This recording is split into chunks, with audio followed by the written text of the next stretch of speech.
Columbia College, you'll find vision and opportunity everywhere you look. As a traditional student walking among the historic buildings, as a working adult attending evening classes, military student, or as an online student, our mission is to provide higher education opportunities to individuals who have a desire to improve their lives through learning. The principles that guide Columbia College today also guided its founding in 1851 as Christian Female College, making it the first women's college west of the Mississippi River, chartered by a state legislature.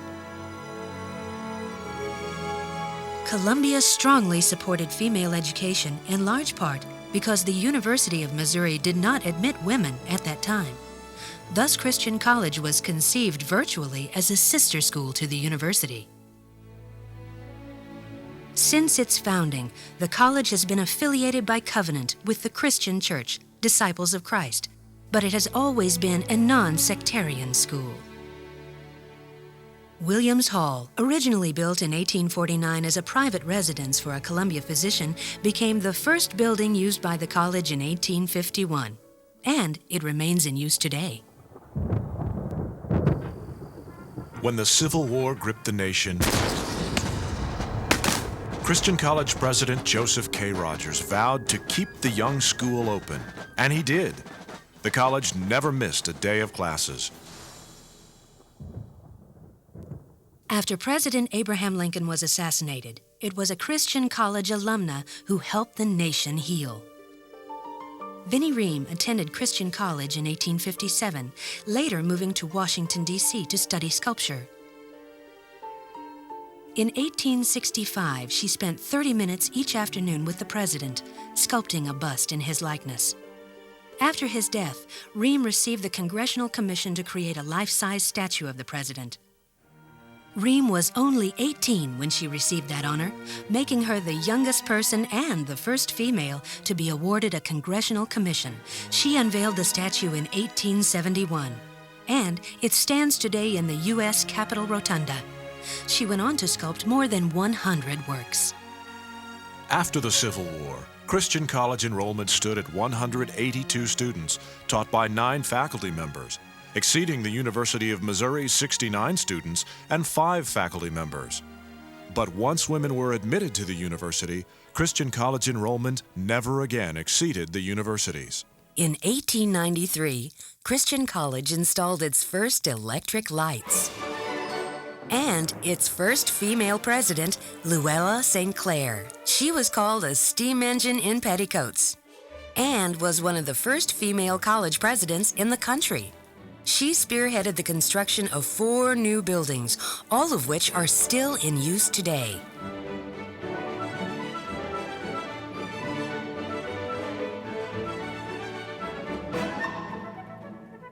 And built Rogers Gate as a memorial to President Rogers. But she didn't stop there. She doubled the size of the faculty, created a college orchestra, started women's basketball, and instituted a bold new cap and gown uniform which students wore whenever they were in public. She also started the first ivy chain ceremony in 1900, one of the most unique commencement traditions in the country. Students form a circle with a continuous chain of ivy draped across their shoulders to symbolize class unity. Then, the ivy is cut to represent that students are entering a new phase of life. St. Clair also changed the college from a 4-year school to one of the first accredited junior colleges in the country, a strong step forward at that time. Under President Edgar D. Lee, the college welcomed the Roaring '20s as jazz and flapper dresses crept onto campus, as fast as the ivy crept up the college walls. Mrs. Marion Hertig, with her trademark velvet neckband, spent nearly 40 years at the college as a teacher, alumni director, and house mother extraordinaire. She helped the college sponsor its first dance and created new traditions such as the May Queen and Halloween Grand March.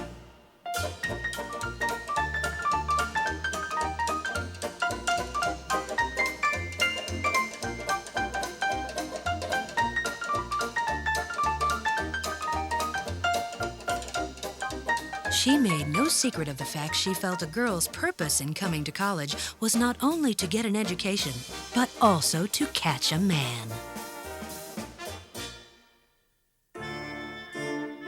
Let me assert my firm belief that the only thing we have to fear is fear itself.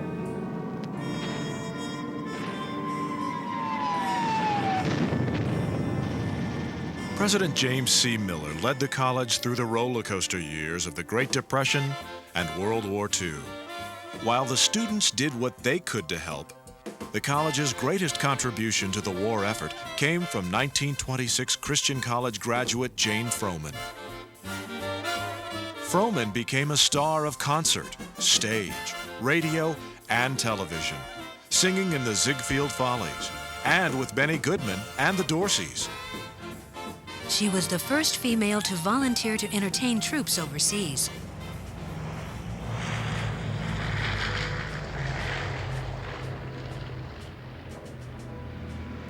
En route to a USO show in 1943, she was pulled from near death in a plane crash at sea and endured countless operations. She went back to Europe 2 years later on another USO tour, giving 95 performances despite wearing a cast.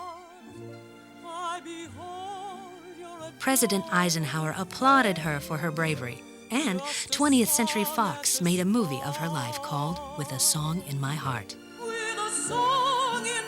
For the college's centennial in 1951, she performed on the floodlit steps of St. Clair Hall before 4,000 people. The Columbia College choral group, the Jane Froman Singers, is named in her honor.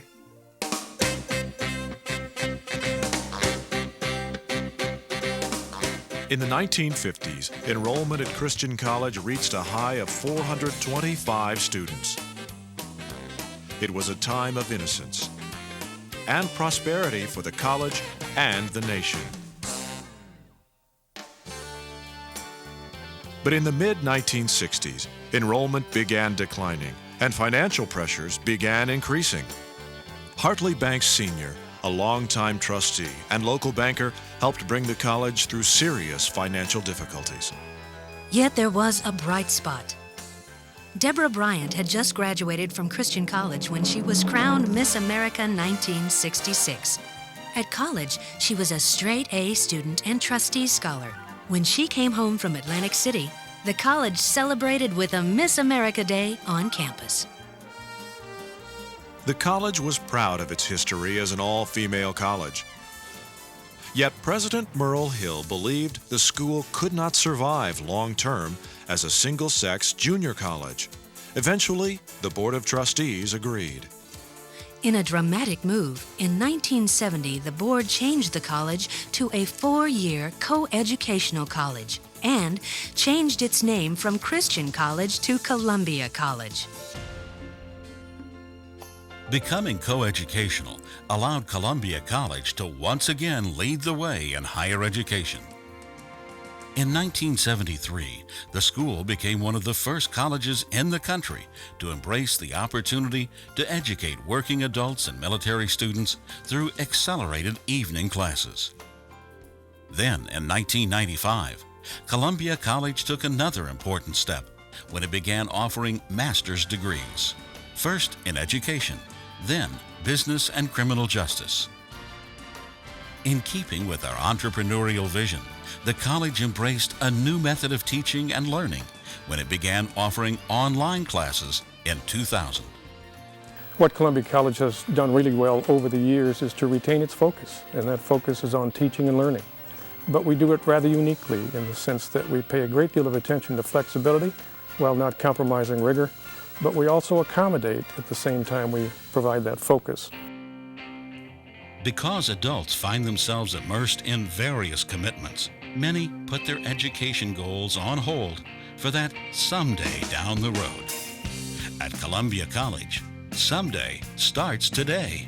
With evening classes as well as the option to take classes online, Columbia College enables busy adults to earn college degrees at their own pace. The college's Division of Adult Higher Education program has grown significantly in recent decades. Today, there are more than 30 nationwide campuses across the country. In Missouri alone, there are 10 extended campuses. Additionally, the online campus is now the largest, fastest-growing adult venue. The division's campuses play an important role in the overall vitality of the college. More than 90% of the degrees awarded by the college each year go to students in these adult learning venues. Since 1972, Columbia College has achieved a strong rapport with the U.S. Department of Defense as part of its commitment to educating military personnel and their families. In fact, 1 in 4 of our students is affiliated with the military, and half of our campuses are located on military bases. Today, Columbia College educates more than 28,000 students each year and has been continually named among the best colleges in America by U.S. News and World Report for schools in its category in the Midwest region. In addition, the institution has been recognized by the Princeton Review as a best Midwestern college, while our online program continues to receive accolades from GetEducated.com, a respected clearinghouse of accredited online programs. The day campus in Columbia, Missouri educates nearly 1,200 traditional students from 22 states and 44 countries. Its beautiful 30-acre campus includes a mix of historical and contemporary buildings, including an innovative student commons. Technology is a vital part of the teaching and learning environment at Columbia College. Highly credentialed faculty work one-on-one with students in classes that are intentionally small. We are getting faculty from the very best institutions in the world, and again, we hire them because they can teach. I was really impressed with the interest they showed in me. Rather than being a number, I was also a name. All of the academic programs at Columbia College are accredited by the Higher Learning Commission of the North Central Association. We are a high-quality private school, but that doesn't mean we're financially out of reach. Our tuition is affordable in part because we are a nonprofit college and because of strong financial management. In fact, our tuition increases have been far below the national average for many years. Columbia College embodies the very essence of vision and opportunity. Since 1851, we have offered small classes taught by experienced faculty. We believe that liberal arts and sciences are the foundation for lifelong learning. We offer a curriculum that meets the needs of today's society, and we believe that there are few more noble endeavors than helping others advance their lives through higher education.